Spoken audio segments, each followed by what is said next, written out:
What's one thing you're trying to unlearn as a man?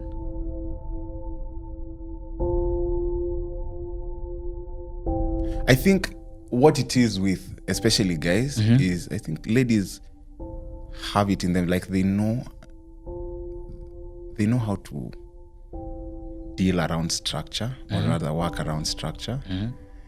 And men, I think because of how we are wired also, like we are very hyper. We always think we can do anything and everything. And that as well was very, very, very impactful. I didn't realize I was fucked up. Yeah. I think a lot of the time we are stuck in our own ways until we are shown another way. Yeah. No, but if you learn to love yours, like there's so much happiness and fulfillment in that. Yeah. No, tell them that interesting thing that you noticed about the barbershop and that actually motivated us to have this conversation, you know. Hello guys, and welcome to another episode of the Just to Kick It is a Blessing podcast. Welcome to the podcast where it's all about time, where we teach, inspire, motivate, and entertain through the art of storytelling. Today, I have a special guest in studio with me. So without further ado, I will let him introduce himself. Is it good morning or... Just hello. Hello guys, how are you? My name is Ian Njoroge. If I was to be asked who I am, I think that's a very interesting and dynamic question. Because I do a couple of things, but I think I'm a deserving member of society.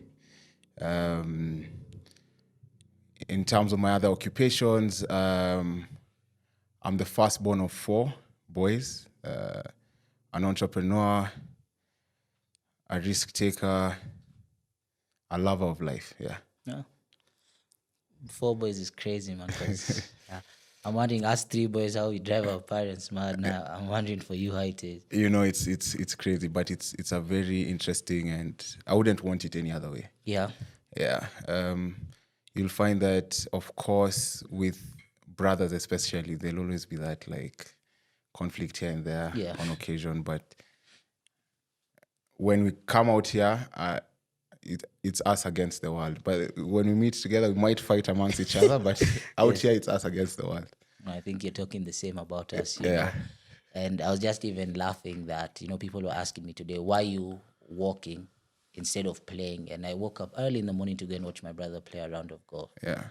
And this year I said I'll be a bit more deliberate about my relationships with my brothers, especially that the first thing is in the Bible, we see the first brothers, know what happened. So I've always wondered why there's that conflict within the brothers, but against the world, they're fine. Yeah. So but thank you for gracing my invitation. This conversation started off by you calling me after I dropped the episode with Sean. Yeah.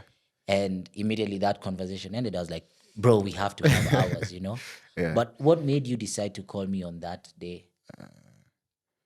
Of course, even with you, we've had conversations. We've done a couple of things together. We've chilled together. Yeah. You've talked about this podcast on occasion. Yeah, we should talk about it. We should do something. Yeah. So that was 1.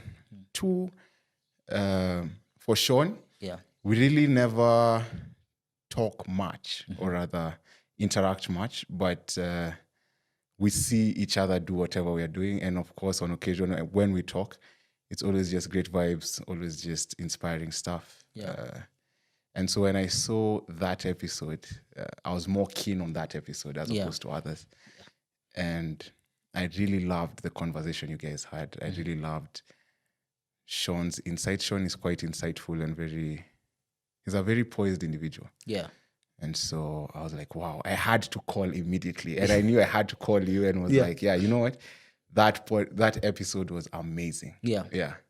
No, thank you so much for that. And yes, thank you to Sean for, dropping such insight and knowledge on the episode. And I think this is a conversation will continue over time because even you know. Yeah. This is something we've talked about and continue to talk about. But even before we get to that, what's Man Cave? You didn't even introduce that you're the founder of Man Cave, but it's okay. Well, with regards to Man Cave, now, of course, Mancave Manmarket, We're a group of guys, so I Yeah. wouldn't say it's just me. I'm one of the co-founders. Okay. And as the name suggests, it's a man cave, a space for men. And so what we are trying to create with it is an ecosystem Okay. that enhances the man all around. So, of course, the main business is barbering, but we want to create a more wholesome and holistic approach to it. So there's a grooming element to it. There's the engagement element to it. So it's the younger guys can interact with the older guys and et cetera, et cetera. Also, it's a very good, I don't like the word networking, but it's a very good avenue Yeah. for various guys in various fields to, interact and engage and build each other. Yeah. We're trying to bring back that old school barbershop vibe where it's like your pops would go and he'd meet a couple of guys, whoever was there in the barbershop, and just have a conversation on anything. Yeah. That's where they'd find people they'd probably work with, or, oh yeah, I need some help with this, that kind of vibe. Yeah. Just an ecosystem that's ours. I feel like, yes, it's good what has happened with society. I mean, like women empowerment, Yeah. everything. They're getting quite a number of opportunities, but I think we've also, quote unquote, taken a backseat with regards to men. Yeah. And so we want to create this thing that's ours and proudly say it's ours. Like we're not trying to shy away from like, we can accommodate anyone else now, it's ours. Yeah. Yeah, we can't accommodate anyone else, but it's primarily ours. Yeah. As men. Yeah. And that's interesting because I look at it and like these days a lot of things are really being diluted and everything. And I'm all for like women empowerment and everything. So the other day, like there was this huge argument for there's this tournament that's been played 100 and something years, and it's a gentleman's tournament. Yeah. And now there was a proposal fronted for next year. Let's invite ladies to play, but it was a bit crazy. Yeah. For me, I was up for them inviting the ladies, but I was also like, what is it that we're leaving as men for us? Nowadays they become all female gyms, they're all female sports clubs, they're all female this. But what are we leaving that's now just for men? Yeah. So other than that, other than just the space, what does man cave mean to you? For me, that's a very interesting question. Yeah. Of course, it started with the barbershop vibe. Having that space that, because even if you look at the services that we offer, it's just pretty much focused on the face and probably depending on the model, because we have 4 models to it. Yeah. Then, of course, you'll have mani pedi. Yeah. And then, of course, the retail side to it, which we call now the man market. And the concept behind the man market is there's no guy who would wake up, for example, you need a pair of socks and live here or your house to go get just a pair of socks. But I'm sure that this man will definitely want to come to the barbershop. Yeah. And so the man market is like, okay, let me kind of address his other issues while at the barbershop. So he'll probably pick a pair of socks, or he'll probably get sunglasses or a wallet or a perfume or whatever. Yeah. But that's not the question. You've asked what man cave means to me. Yeah.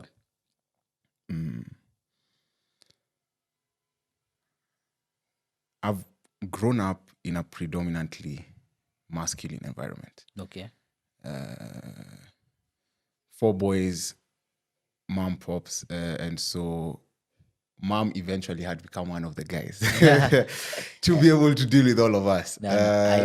I get exactly what you're saying. For me, mom is one of the guys. Yeah, she's one of the guys. Like she's as tough as one of the guys. Yeah. And so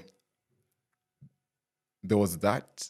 Then, of course, growing up, a good percentage of my school years I was in Saints. Then, of course, high school I went to Consolata. And then uni. So it was just an issue of, I think probably I just loved that whole vibe of just, something masculine, something that's ours. Yeah. But Man Cave is really just that. It's just a space where we can just be us. Tupac can come up, like no criticism. I'm going through this shit, Yeah. yeah. When you look at it, like, now that you said that haircut, and also me, like, until recently is when I've started doing other things other than the haircut, Yeah. Because first of all, I'm very impatient. So me, I just Same, like to go same. haircut, whatever. But now I've been doing facial, nails, and everything. Are you seeing more uptake of men doing that or less? This generation of men, Yeah. yes. Okay. Of course, the previous generation was a bit conservative with a lot of the things they did, but a good percentage of the current generation is really paying a lot of attention into how they look. And so stuff like facials, mani-pedi is a thing guys are doing a lot of.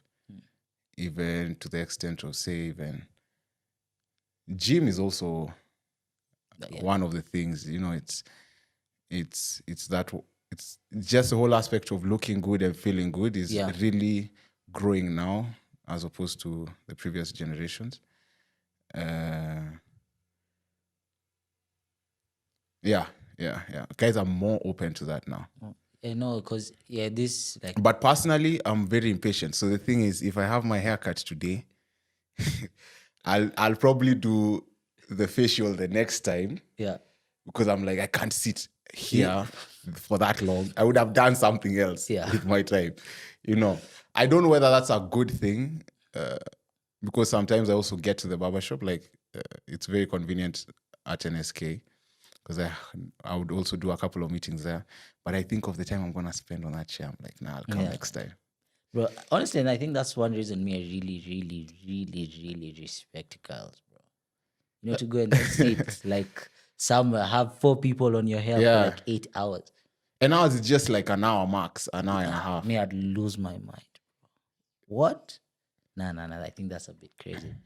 But yeah, growing up, I remember like there's a time we sat down at, I think, one of our friends' birthdays and told me growing up, I was chubby, I was bullied and everything. How was that season of your life and what made you change,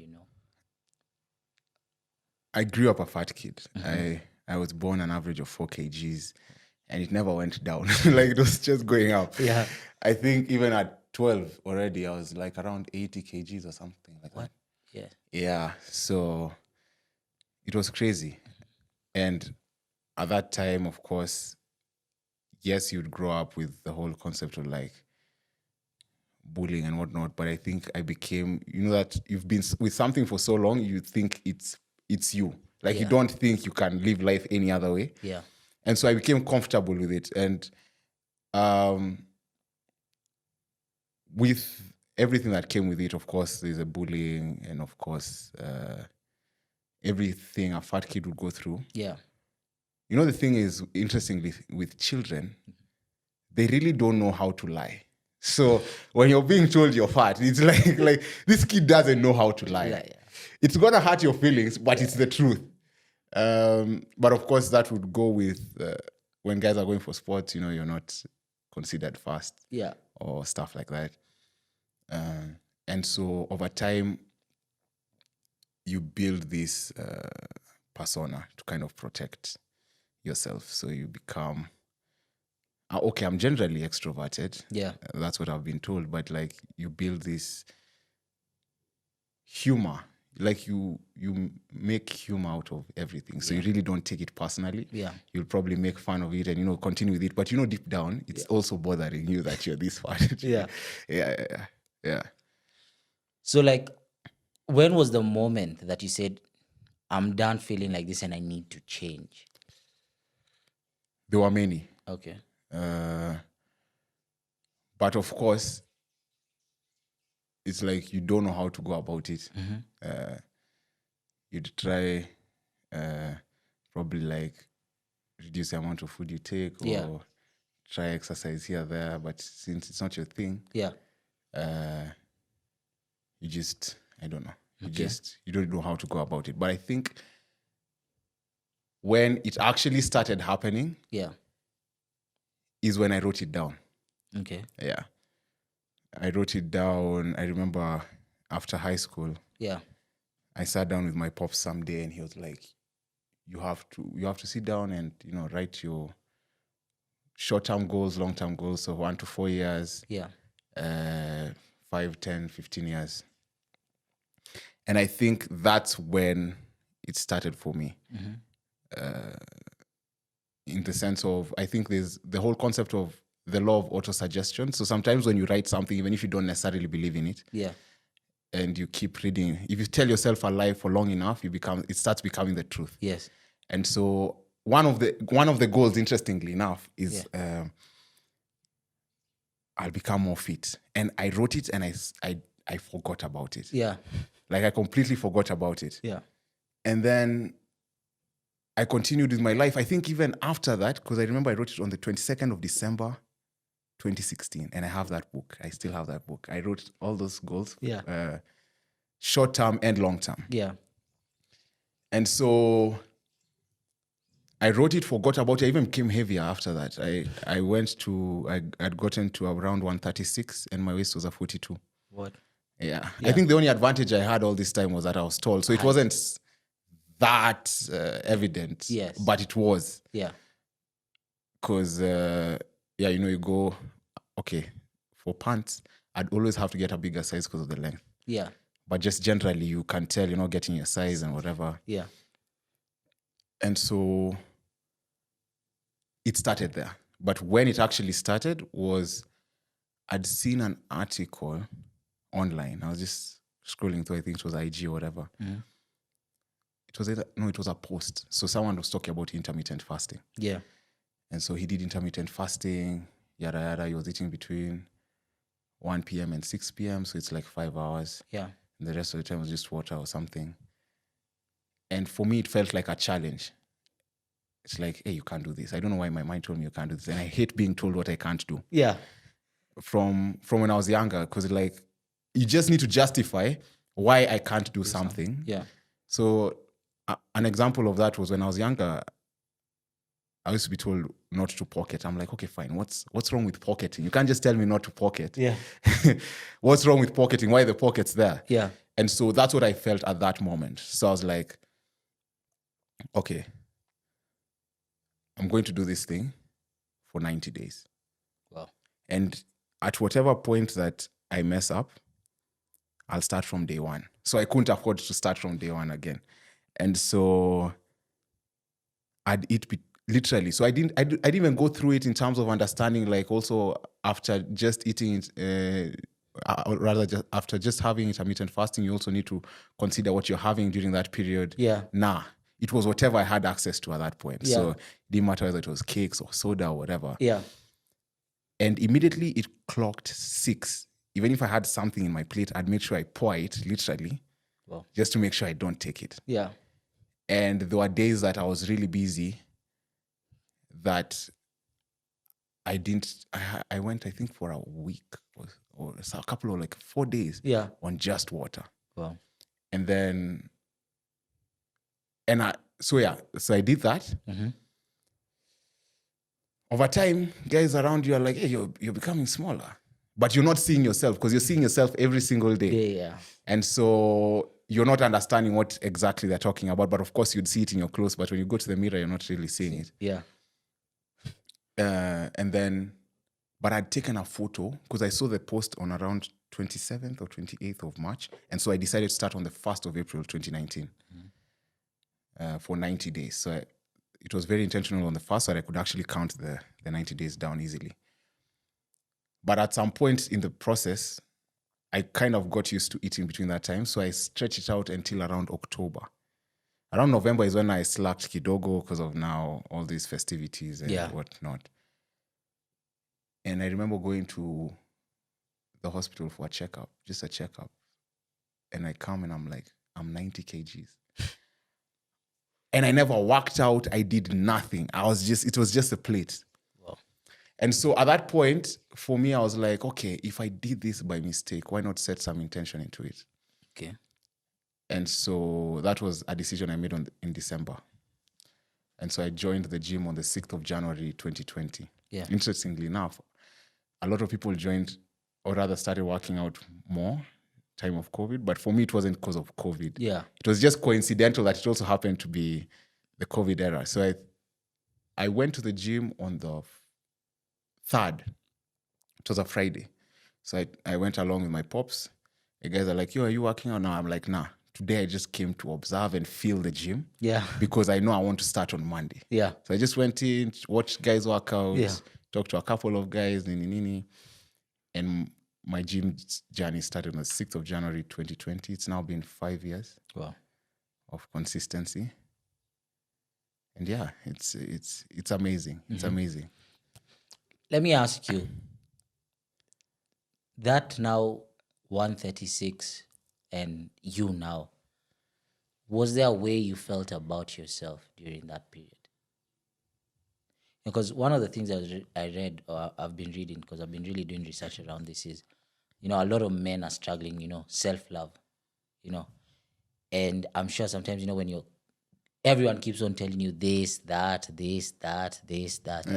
you could struggle to love yourself, like for me, I used to wear glasses, I think from year 1 to year 6. I reached year 7, they were making fun of me and shit like that, especially because my glasses had the string like this. Yeah. I get it. But Why now they'd back make to wearing fun. glasses, you know. So, it's just because like whatever they said made me feel a type of way, and me, I've said it so many times in this thing. I've really struggled to love myself. So yeah, is there a way you felt? Oh yeah. Or how's the journey with yourself been? It's been a very interesting journey, actually. Okay, yeah. For sure, I'd be lying if I said I didn't struggle loving myself. Because whether we like it or not, what people around us think about us or feel about us actually matters. 100%. And it should matter to a very large extent because we live in a society and we live amongst people, and how we make them feel should be an indicator of what we should or should not do. Yeah. And so, but I've said to a very large extent because, of course, you also need to have how you see yourself. Yeah. And so, what was the question again? Oh, yeah. So now with regards to like the whole self-love. And how's your self-love relationship with yourself developed over time? Now, that was 2019. Yeah. Getting into 2020, of course, I've started the gym. And for me, I've started it from the point of, okay, I always feel like with almost everything I do, I'm always trying to prove somebody wrong. I've never understood who this is. Yeah. I'm yet to find out. I was having a conversation the other day and I was like, I'm not really ever satisfied with my results. Like, guys will come and say, oh, hey, guys, you're really doing good. But my mind is always, okay, we've already done that. Yeah. What's the next thing? Yeah. With regards to self-love, I think gym alone started a very interesting journey for me. The thing is, there's a quote that goes, when you want to get rid of a bad habit, don't focus on getting rid of the bad habit, focus on creating a new good habit, and then the bad habit will kind of get out. So after, of course, the intermittent fasting, then it led to a series of events now. The next thing is like gym. The next thing that happened around that time, probably 21, 22. So there's a friend of mine, they'd started a podcast. I think it was Let Me Land or something. So that's shout out to Alvin Thuo, Mark Kaburu, and Alvin, I'm forgetting the other name. So they'd started a podcast and they were having conversations about everything, life, whatever. And they'd really started listening to a lot of Jordan Peterson. And so I got curious about Jordan Peterson, his content, everything. And so I started listening to his podcasts he'd feature on. Consequently, after that, I purchased his books, both 12 Rules for Life and then Beyond Order, which he wrote time of COVID. I think I started with 12 Rules for Life. And when I read that book, of course, having listened to him speak and whatever, I was like, okay, I don't think I'm fucked up, but I might be fucked up. So why not try this whole therapy thing out? Yeah. And I did it on my ones. Yeah. And so I called one of my friends who was a doctor. Yeah. I was like, yo, I want to start this therapy thing. Yeah. And I don't know where to start. Do you have any doctors you'd recommend? And so she sent me 2 contacts. Yeah. The first one didn't pick up. The second one did. We talked on phone. I liked her vibe. And then she was close to home. I was like, boss, I've gotten it. And so that was something else that started after gym. Yeah. And I did it for 1 year straight. I remember no one knew about it. It was just mine. Wow. I'd go twice a month because now I was doing it off the pockets, and Yeah. those services are a bit expensive. Yeah. And I remember the first session we had with Dr. Wandia, and she was like, okay, so what's up? Like, why are you here? Yeah. And I told her, even me, I don't know. Let's figure this thing out. Yeah. Let's just have a conversation. I don't know. Yeah. But let's just figure this thing out. And that as well was very, very, very impactful. I didn't realize I was fucked up. Yeah. I think a lot of the time we are stuck in our own ways until we are shown another way. Yeah. And the therapy showed me a better way. Not everything was wrong, but I feel a bit more empathetic now. I feel a bit more human now. Yeah. And especially looking back to the fact that, as I was telling you, growing up in a predominantly masculine environment, I think you tend to be very rough on the edges, just naturally. Yeah. You don't understand, say, factors like why someone would feel a certain way. Yeah. Or, like why, say, for example, your mom or a lady would wake up and today she just doesn't feel like saying good morning. You just don't understand how that can happen. Yeah, yeah. It's like, see, it's the morning. Now why are you vexed at me? And for me, I really, really loved having gone through therapy. Wow. And having interacted with Jordan Peterson. I think he made me a better human being. Okay. Consequently, and of course, after that, you just try and see what you could make better. Yeah. And also being very keen or rather listening to your environment. So if Tupac says, I don't like how you do this thing, you try to understand what about it is wrong. Yeah. And that's how you end up improving one thing at a time. Yeah. For the 1 year that you didn't tell anybody about therapy, Yeah. was it that you're embarrassed? No. Okay. No. I just wanted it to be mine. Yeah. Wow. And then I didn't want the whole questions of like, why is everything okay now? Yeah. I'm okay. Yeah. Or rather, I think I am. Yeah. I just wanted it to be mine.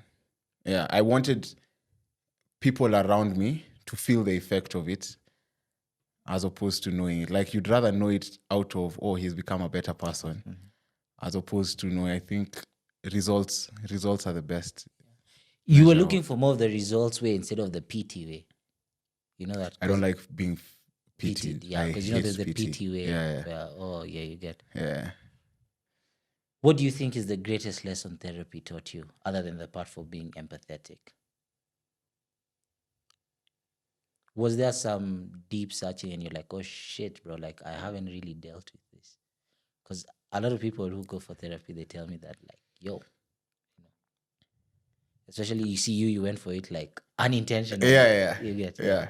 Intentionally, but not knowing what I was addressing. Yeah. Of course, the conversation of like the whole thing of growing up a fat kid came up. Yeah.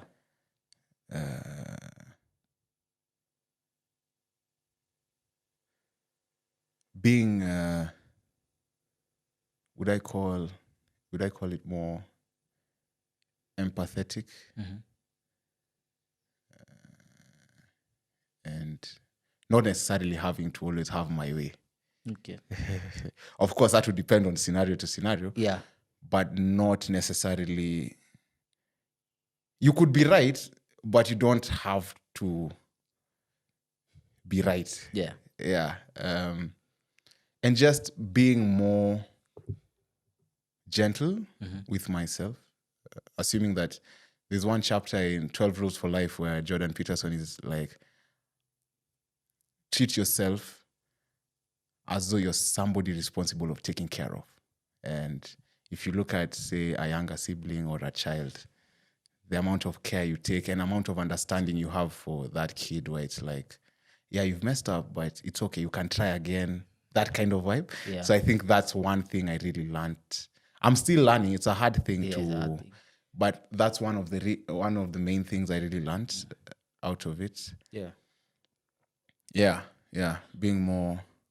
Yeah, I guess even I always see that thing for saying, especially, you know, like me, I normally have times where I'm struggling. And then I normally see that quote that I have on my phone that says, like, would you talk to someone else the same way you're talking to yourself? Yeah. If right now one of your closest friends, whoever it is, came and told you, look, Tupac, I'm going through 1, 2, 3. Yeah. Would you bash them, or how kind would you be to them? You know. So And I'm this- trying to implement. Yeah. Sorry. I'm trying to see how to implement that. Of course, it's hard. Yeah. Because it's you. Yeah. You know, you could lie to yourself. You know. Yeah. There's also another quote that goes, actually it was Bob Proctor who said it, be careful of negative self-talk because you're also listening. Yeah, you're also listening. Yeah. And that's very scary. Sometimes you think you're just talking. Yeah. But you're also listening to your conversation. Yeah. Yeah. So now that you're also in the space of grooming and, you know, the grooming with the confidence and everything, how have you been able to grow your confidence, you know? Because I see that's one thing as a man requires. Yeah. Yeah. And I see these days a lot of men are struggling with confidence. Yeah. So also as you think about that, think about, to someone who's listening this that's struggling with confidence, what would you tell them they could do to build their confidence? Confidence primarily comes from competence. It comes from the fact that you feel like you can do something. And that's why I started with, at the beginning of the podcast, I said, I'm a contributing member of society. Yeah. Because that alone is what makes someone feel like a worthy member of society, is the fact that you feel like you have something that society needs. Okay. And that builds up from the small things. From, you know, like one major thing I would recommend for most guys is definitely work on your health and your body. Yeah. That really does magic. Because once you do that and you actually see you can do that, you're like, oh, wow, so I can actually do something. And then it has a ripple effect of, okay, fine. When you see something like, say, a podcast, it's like, yeah, I can actually also do a podcast. I can actually also play soccer. I can actually also play. And that alone just builds confidence. And due to the fact that, you know, and then the fundamental of it is the fact that you know you're disciplined, that you can trust yourself. Because discipline is not necessarily... say my pops or someone in a position of authority in your life telling you to do something. It's actually your ability to give yourself a command and follow it. So if you can actually tell yourself something and do it, you consequently can be able to trust yourself, and that alone gives you confidence to come out in society and like, hey, bro, I also have something to offer. Yeah. Bro, I think you really said something that's really opened my eyes, and I've never thought about it like that. Is confidence sometimes can start within you, changing things within you that you can change. Yeah. But when I look at it, I think a lot of people struggle is because they try and change things that are outside their control to change. And even now when I listened to your story and you said, Tupac, you just started by intermittent fasting. Yeah. And I said, this I can do. It's in my control. Yeah, it's in my control. Yes, Yeah. my dad can't stop me. No. The government can't stop me. No one can stop me. Yeah. This I can do. And then he said, wow, I've achieved this. What's the next step? You know. And I think a lot of us never see those small steps. We want to start here instead of actually. Yeah. And in fact, you've mentioned that, and I've remembered having conversations with my mom, especially when I started becoming skinny, and she's like, bro, like, you're fucking yourself up. And I'm like, no, that's none of your business. It's my body. You know, you leave me alone. Me, I'm doing this thing. And you see, as you're saying, it's really... there are some things that you can do yourself and no one really can stop you. And you see, now with that thing, I was more focused on the process, Yeah. not really keen on. I wasn't trying to lose weight, but I lost weight. I was just trying to get through my 90 days. You didn't. Wow. Bro, you actually Yeah, said something. and it reaffirms, there's a quote that goes, if one follows in the direction of their dream and endeavors to live the life they've imagined, they shall one day meet with success unexpected in common hours. Yeah. You just meet yourself, you're like, oh, wow, I started this podcast. And you'd really, you're at 100 episodes, say, for example. Yeah. And you're doing well, whatever, but it wasn't really for the 100th episode. It was actually just doing the podcast. And then the results just made themselves obvious to you. And bro, I think you've actually said it because you said it like your goal was to do 90 days. Yeah, my goal was 90 days. And then you achieved other remarkable results. And Yeah. you're like, wow. Yeah. And you see now the thing with the gym, when you talked about the slogan "Groom to Confidence," when you look now to the gym, what happened is I became also very keen on what I wore. And I started building my own style. I have an average of 8 suits in my wardrobe. I think it's a fundamental in every man's wardrobe. Yeah. I do wear suits, especially Monday to Thursday, minimum. Fridays when I'll chill out, casual a bit. Yeah. But I think it also contributes to your confidence to a very large extent. But of course, when you start off with your body, you also feel good when you look good in good clothes. True. And so, yeah, it starts from there. And it starts from the very little things, your everyday, being able to, I go to the gym at 4 a.m. It's not easy. So many days you're like, why am I doing this? But when you get there and then you do it, and you do it, and you do it, when you come out here and, it just feels very fulfilling. Yeah. Yeah. No, it's tough. I used to go to the gym at like 6 a.m., but this year I've really, really, really struggled. Yeah, Really struggled this year. So, like, even just back to the barbershop and like the conversation we had, like, tell them that interesting thing that you noticed about the barbershop and that actually motivated us to have this conversation, So I remember first watching Sean's podcast. Yeah. Or rather Sean's episode. Yeah. And you guys were having this whole conversation around men and boys. Yeah. And I don't know why Sean kept on mentioning kababa, because that keeps ringing in my head. Yeah, kababa. Yeah. And it made me reflect on a couple of occasions when I'm at the barbershop and genuinely it's there's nothing wrong to it. I feel like it's not the ideal situation. Yeah. There's nothing wrong these people have done, but I just felt like, why is it that these days you're finding there's some responsibilities that were meant to be the guy's responsibility? Yeah. That we've forced, because I feel like if you actually made it known to the lady that she didn't have to do it, she wouldn't do it. Yeah. And one of them that really bothers me is like when mothers have to take their sons to the barbershop. Yeah.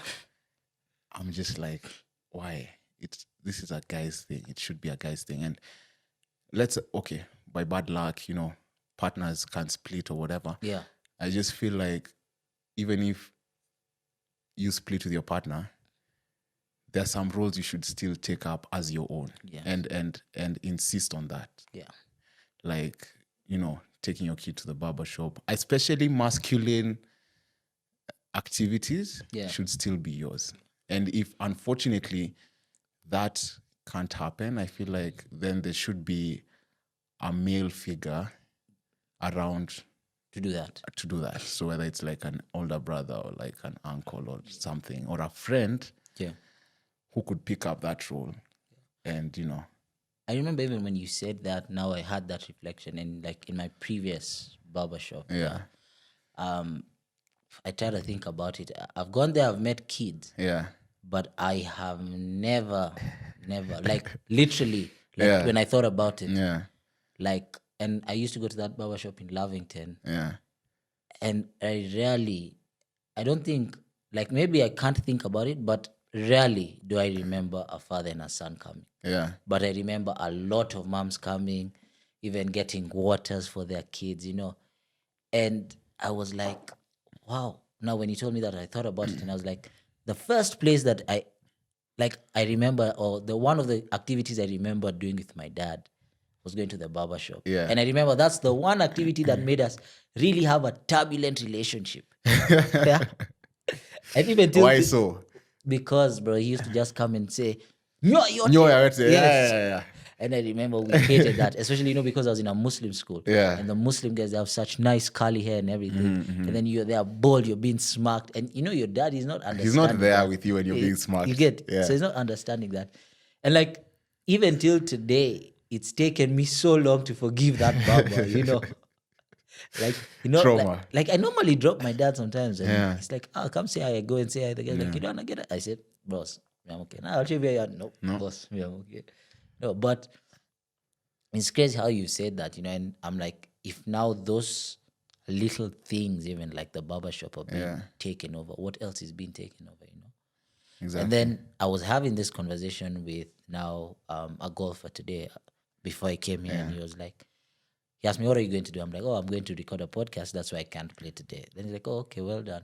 What are you talking about today?" Then I was like, "Oh, me, I have interest in the boy child, and I feel like the boy child is really suffering. So I'm going to have a conversation with one of my friends on the boy child." Then he's like, "Oh, what do you mean the boy child is suffering?" Then I'm like, "Yeah, I've been seeing of late these stats, and they're not working out."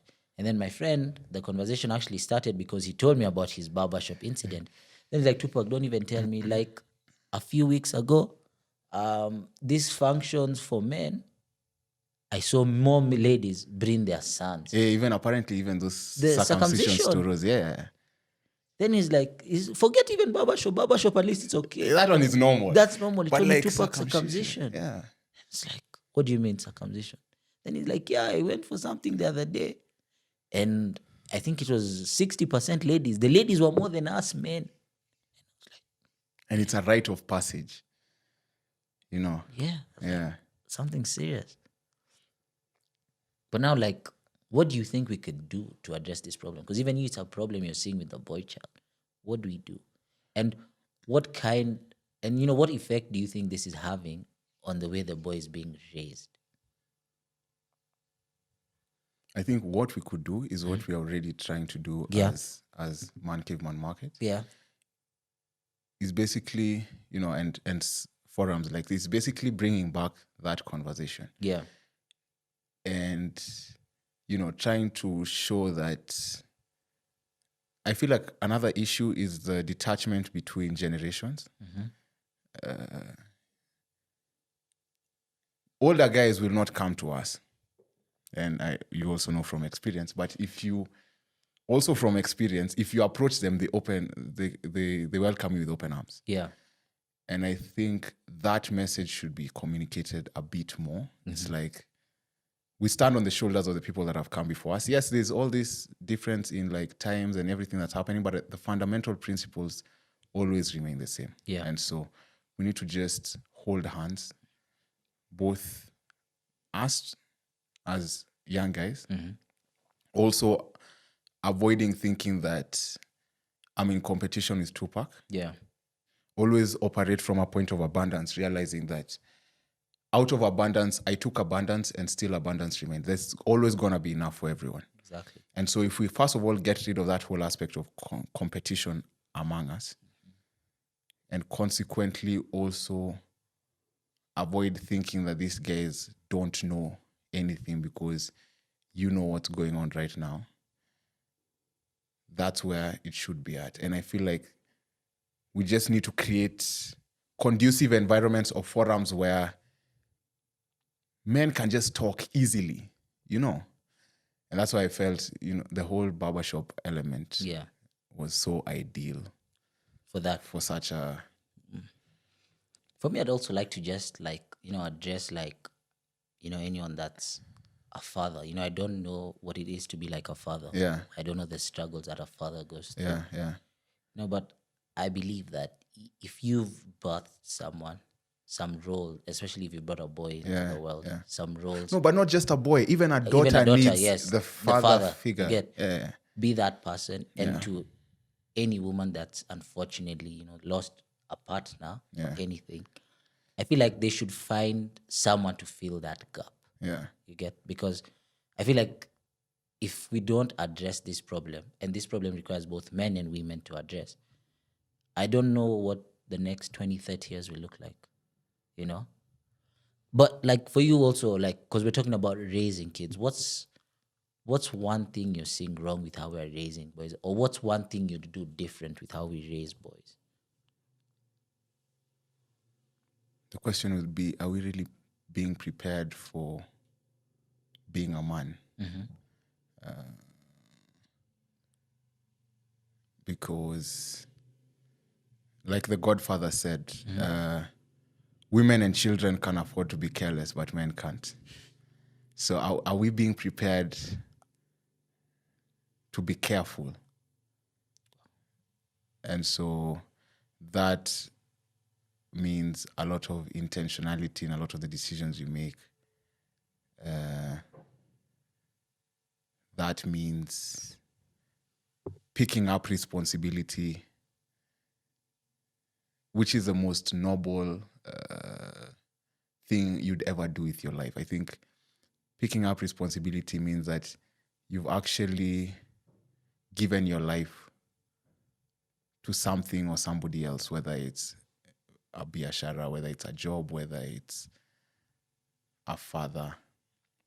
The whole element of picking up responsibility is very noble because, like, my life is yours. Yeah. Like, if actually people saw it that way, I think it would really change everything. It's like, my life is no longer mine, my life is yours. And I think also, but I would say I wouldn't be too judgmental on parents. Yeah. Because they never got into it with a script. Everyone was just trying to figure this shit out. Yeah, no, that's true. Even me, I'm never judgmental on parents. And there is so much like talking that I've started to do with my parents. Yeah. And like healing around it, because like, there's some things that I was really angry about or frustrated about or not happy about. Yeah. But I'm learning to also show them grace, And I think that's actually what maturing means, become empathetic of the fact that, hey, fine, my dad is Baba Ian. Yeah. But before he was Baba Ian, he's still Humphrey. He doesn't, like, even him, he just needs as much care as I did. Right? It's like, okay, this guy also had a whole life. He probably also is a product of his environment. He probably did a lot of the things he did unconsciously. Yeah. And I think that's what maturing means. It's understanding that, hey, this guy, before he's your dad, or before she's your mom, they're a human being. They're also just trying to figure this life thing out. And they're also fighting their own demons. Yeah. Yeah. And that's why there's no one you can't learn from. Even a kid who's like 6, 7 can teach you something that you didn't know before. Yeah. Yeah. Another other thing I liked that you said was about careless and responsibility. And my dad was telling us that the other day. He was like, I'm sorry to say, but I feel like you guys sometimes you live a bit careless because you have no responsibility. Yeah, you have no. Yeah. You have no child. Yeah. You get. Yeah. And it's like, I feel like, like me when I graduated, even before I graduated, Tupac, I was forced with responsibility. I had to move out. I had to do this. Yeah. And that's what I'm also thinking about, and I need to do maybe research. Is responsibility a key to a man's purpose? Very much so. Yeah. And you'll find that that's why a lot of the time people tend to trust one who has something they're taking care of. Yeah. Whether it's a business, whether it's a child, you'll find a lot of opportunities open up for a lot of men. Yeah. After they hear you have a family. Yeah. It's just the fact that they feel like, hey, this guy already knows how to take care of something. Yeah. If he has a family and he's still keeping it, so I might as well trust him with more. Yeah. It's like give the busiest person in the room something to do, and you for sure he'll get it done. He'll get it. Yeah. Yeah. As opposed to someone else who doesn't have anything going. You're not sure because as we said, competence is based off. I mean, you need data to substantiate why I should trust you with something. Yeah. So you need some proof of sort. Yeah. Yeah. It's true. And you see, the thing is, I also think with responsibilities, a lot of now, like young men, because I was having this conversation actually with Sean. I don't know if you mentioned it on the podcast, or we had it off the podcast in the car on the way home or something. And we were just having this conversation, and we were saying, when we also look at it, like a lot of young men have dropped out or have no jobs. So there's no responsibility. So you're just chilling at home, And I really try to think about like a girl that I know that's at home. But it was really hard to think about her. Yeah. And I don't know what's this that we've told people, you don't have to go to school, I don't know. Like, not that I'm saying that school is the best thing to go to. It's not the end all be all. Yeah, but I feel like, that's where some responsibility, I think for school, it's more the fact that you finish everything you start. Mm-hmm. I think even me, that's why I'd finish school. It's just because I started it. Because you'll also build a habit of never seeing anything to its end. Yeah. And so giving up also becomes very easy for anything before you actually get the results you want. It's not so much, especially now with school, it's not so much about, for me personally, that's my opinion. It's not so much about what you get at the end of it. It's the fact that you are able to see through something from the start to the end. And so, that's why you find a lot of people tend to see that as a character flaw when you probably like dropped out or when you it's because this guy, I don't think whether I can rely on him to finish this. Anything. Or finish anything. But, I don't even know if it's a character flaw or anything, but I also just think about it like when I go to schools, bro, like the other day, I think I was looking at a graduation pamphlet and I was like, where are the boys' names, bro? You have to do like, bro, it's like a list of so many names. You have to do like this to look. And my dad and I, we just sat and were like, hey, is it something we're not seeing or what's, I think what it is with, especially guys, is I think ladies have it in them. Like they know how to deal around structure or rather work around structure. And men, I think because of how we are wired also, like we are very hyper. We always think we can do anything and everything. I think what's lacking is the support in terms of, okay, like I have a friend. And so his dad was talking at his cousin's graduation party. Yeah. And who's also my friend. So he's called, anyway, Mike's dad was talking at his cousin Thomas's graduation. And he was saying, it's not that Mike doesn't mess up. So Mike was doing flight school in SA. In fact, he recently graduated. His graduation party was on Saturday. And the dad was saying, yeah, I'm busy. But nikipigiwa simu na shule that, hey, Mike has done this, I'll fly down there. I'll make sure it's not that he doesn't mess up. Yeah. But I'll make sure he finishes. Yeah. I think what has also happened is a lot of, and especially now, I think the dropping out usually comes in a lot of time in uni. Yeah. Is especially the father. No, it's actually in uni it's actually in uni. Until year 11, A level, everything is 50-50. Now it's uni where it becomes good. And I was actually reading a report even actually by Stephen Bartlett, but Stephen Bartlett was actually reading a report on something called Lost Boys. Yeah, and that's what they were saying. Until year 11 is 50-50. Even performance is okay. It's now after that where the graph becomes good. So I think the issue is also the fact that because of also how our parents were raised. You know, our parents, when they got to that level of after high school, getting into uni, most of their parents never went to school. So for them, it was really, they didn't have to go. They didn't see the sense of school. Consequently, they never did a lot of following up. They never knew even where your school is. They just knew you were somewhere doing something, you know? Yeah. And going back to the fact that I was saying a lot of us are a product of our environment, they passed that same vibe on to us. Yeah. Forgetting that this school thing, it's not just paying fees, it's also like we are doing this uni thing together. You get? Yeah.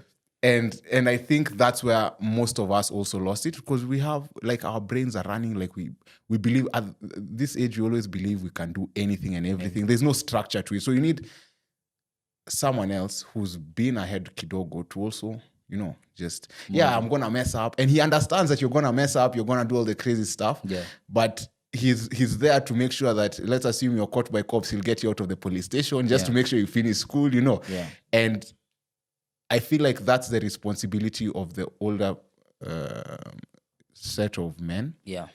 That they kind of let go of, thinking that, okay, now you're 18, you're responsible enough to make your own decisions. But even if you look at, in, of course, traditional African society, you even sit down with your pops, every evening, the men would go sit down somewhere, talk about issues. They'd have younger guys there almost every evening and just talk about issues, men issues, whatever. And it's just that element of we are all each child, kila mtoto ni mtoto wa jamii. Like, we are all a product of our environment. If we succeed, the community succeeds. And so I feel like that especially is where a lot of the disconnect has happened. It's because they've assumed now you're big enough to run this show on your own. Yet success, there's no one who's self-made. Even with this podcast, for example. Yeah. There's the guy who set this up. There's the owner of the building. There's a guy who did the sweeping. There's a guy who fueled your car on your way here. There's a person who prepared your breakfast. There's a person who tagged along with you for golf. All those people have contributed to the success of this podcast today. That's true. And so if we all understand that, then we'd be more accommodating to have the conversation of, let's all make sure Tupac gets to uni and finishes uni. Well, if he starts that podcast, he finishes the podcast. Let's all actively be involved in the success of someone else. And I feel like the other thing is always this other element that we have in today's society of a lot of individualism. Yeah. And you'll find that's why I also said I don't like the concept of networking. I genuinely believe in relationships. Yeah. If I have a relationship, or if I build a relationship with Tupac, I consequently have built some level of trust with Tupac, and I can definitely, we don't have to, but I can also, if ever the conversation comes up, we can definitely do business together. Yeah. But when it's, and when you approach life and relationships like that, you're always keen on what value can I offer Tupac? How can I be of help to Tupac? How can I be of value to Tupac? You'll be keen to understand when is Tupac's birthday, just to call him and wish him happy birthday. Yeah. You know, there are those small elements to life that we are really missing right now that are very crucial and do so much more than just, hey, my name is Tupac, I'm a podcaster, I'm an entrepreneur. Okay, so now in my mind, it's like, okay, my name is Ian, I'm doing this, I'm doing that. It's like, okay, what can I get from Tupac? Yeah. That's networking. But if you now focus on friendships and relationship building, and that's what even a good number of our parents did and ended up succeeding with those guys, they built a relationship. Because it's a thing of, can I also one day call Tupac for my wedding, hey, my kid's birthday? Yeah. It's the value. It's the value, and and it's more about what value can I offer Tupac? Yeah. How can I make Tupac's life easier? And once you become interested, you become interesting. naturally people will want to pour back to you because you're always just pouring to people. Yeah. And that's one thing that's really lacking among us. It's just always, a lot of us are just trying to win, and you're trying to win more than Tupac or trying to win more than, and it's not about Tupac. It's just all of us being comfortable is better than one of us being. And even with one of the things, of course, we'll work on it slowly. We're building a couple of partnerships, but we'll work on that one slowly, is where can we have an ecosystem where guys can exchange value in the sense of, if Tupac, if you sold salt, for example, and you sold your salt at 200 bob, I stopped buying the salt for 20 bob, and I will buy Tupac salt at 200 bob. And the only justification for buying Tupac salt is because it's Tupac salt. Yeah. For me, because that assures me that even on the worst month, Tupac has made my 200 sale. At least he'll still keep lights on. Yeah. And for me, I really value that as opposed to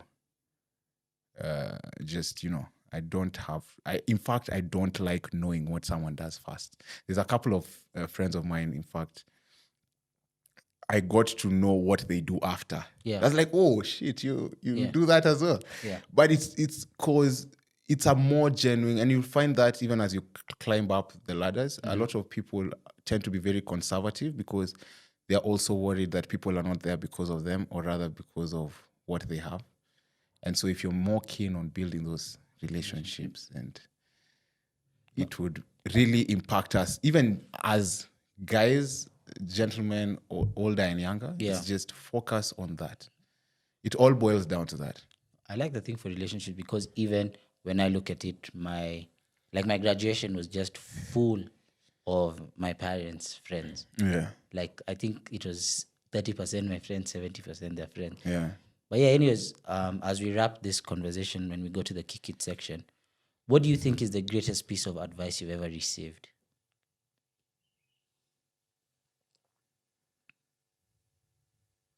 Don't you compare yourself to who someone else, no. Compare to yourself to who you were yesterday, not to who someone else is today. Wow. Yeah. Okay. I got that one from Jordan Peterson again. And he gives this very good example of assuming you love, say, a Porsche 911 GT3 RS, and you see someone fly by you, say, on the expressway. Yeah. And you're like, oh, fuck, I wish I was that guy. Yeah. It's a very biased statement because all you see is a Porsche. You don't have a 360 of his life. You don't know whether he's looking for the next pole he could ram into because his life is so fucked up. Other than the Porsche, there's nothing else that has meaning in his life. That's true. And once you do that, it helps you become a little bit more happy about yourself every day. Yeah. I think just to add on to what you said is, that's why there's one song I love so much is J. Cole, Love Yours. Yeah, because he's a really good artist. Yeah, that Love Yours song, it really hits deep because, I think also because of social media and everything, when constant comparison, but if you learn to love yours, like there's so much happiness and fulfillment in that. Yeah. What's one thing you're trying to unlearn as a man? Courage is not the absence of fear. Okay. It's the presence of fear, but it's acknowledging the fear and just working with it. And it's from the point of I'm not too comfortable with being vulnerable. In fact, I was telling someone yesterday, I don't know how to ask for help, but when it's done for me, I really appreciate it. Yeah. Because I'm like, wow, you actually, you thought about it. But I'm not one to ask for help. I'll die on my cross. Yeah. Yeah. So that's definitely one thing. It's okay to say I can't be able to do something right now. It's okay to ask for help. And it's okay to ask for help. Yeah. Okay. Yeah. What's one thing you think every boy should be taught by the age of 10?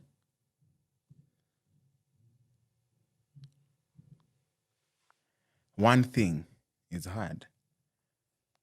Okay, but what's a couple things then?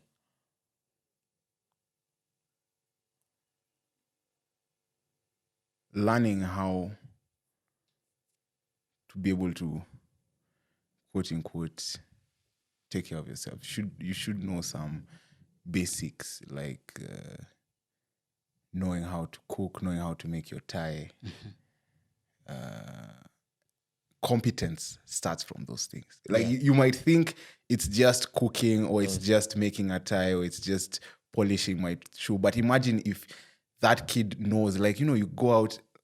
I, for example, never got, those elastic ties. Yeah. Never. I learned how to make my tie from class 1. My pops made sure he taught me how to make my tie from class 1. So even getting there, it's like, it's a no-brainer. And you see that confidence starts from there. It's like, I can actually make my tie. And so I think it's that, and it's from the basics, knowing how to do the basics. And someone would say, okay, you don't need to know how to cook, but it's like, these are skills that you need to be able to survive as a human being, and you just need to know them. I think also the skills, other than surviving and being a human being, they build other skills in that. You see, like now cooking, tying is confidence. Because you're there, everyone had the plastic tie. You've come. Exactly like that type of guy. What's a quote or mantra that you live by? There are actually 2. Okay. There's 2, and then there's a verse. Okay. The verse is Habakkuk chapter 2, verse 2. Wow. Write your vision and make it plain, so that he who sees it may run with it. For it is an appointed time. For it is for an appointed time. Though it may tarry, it shall surely come to pass. Of course, I've paraphrased it. Yeah. There's that, but then there's these 2. Yeah. That I'll read for you. Number 1 is actually The Man in the Arena by Theodore Roosevelt. It's not the critic who counts, not the man who points out how the strong man stumbles, or where the doer of deeds could have done them better. The credit belongs to the man who is actually in the arena, whose face is marred by dust and sweat and blood, who strives valiantly, who errs, who comes short again and again, who spends himself in a worthy cause, who at best knows, in the end, the triumph of highest achievement, and who at worst, if he fails, at least fails while daring greatly, so that his place shall never be with those cold and timid souls who neither know victory nor defeat. In fact, I've felt goosebumps and whatever. Yeah. So there's that. And then there's also one from Ray Kroc. So Ray Kroc was the founder of McDonald's. I feel like it resonates a lot with the Mancave story, because also we intend on franchising. The goal is 100 locations by 2027. Yeah. Across Kenya, and of course, consequently, across Africa. And the quote goes, it's in the founder. It's the McDonald's story. And the quote goes, persistence. Nothing in this world can take the place of persistence. Talent won't. There's nothing more common in this world than unsuccessful men with talent. Genius won't. Unrewarded genius is practically a cliche. Education won't. The world is full of educated fools. Persistence and determination alone are all powerful. Show that you don't have to be defeated by anything, and that you can have peace of mind, improved health, and a never-ceasing flow of energy. If you attempt each and every day to achieve these things, the results will make themselves obvious to you. While it may sound like a magical notion, it is in you to create your own future. The greatest discovery of my generation is that human beings can alter their lives by altering their attitudes of mind. Or as Ralph Waldo Emerson once said, a man is what he thinks about all day long. Yeah. A man is what he thinks. Okay. First of all, I like the thing for Habakkuk too, because you're the second person that sat on that chair that said the same thing, Habakkuk too. Yeah. Finally, who is your real life male role model and why?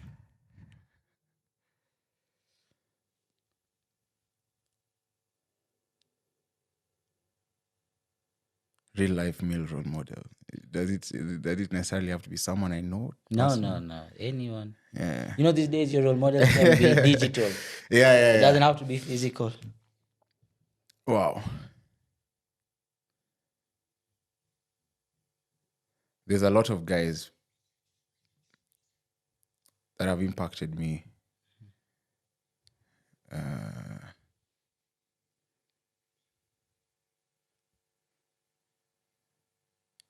But I think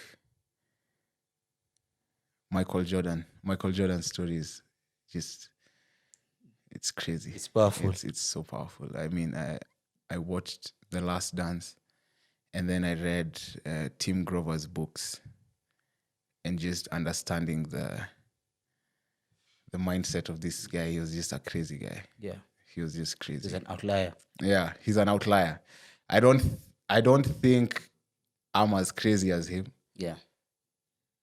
but it's interesting to see what one could do if you're just audacious enough. I think I was making fun, Juicy. I was telling someone, sometimes I just get into the mirror and I wake up and tell myself it's easier to ask for forgiveness than to ask for permission. And just go out and just do whatever.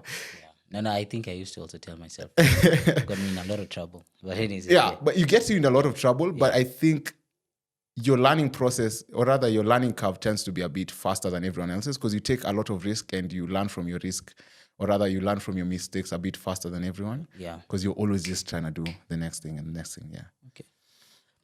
As we wrap this, I don't know if there's anything I missed to ask you.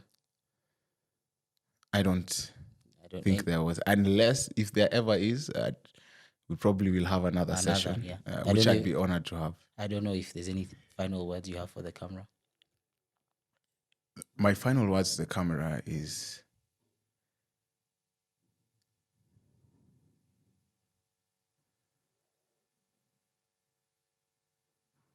I think I'd like to tell guys to really be intentional about relationships. Yeah. Just random check-ins. Like, it doesn't have to be anything. It's also good to just randomly call someone. Yo, what's up? How are you doing?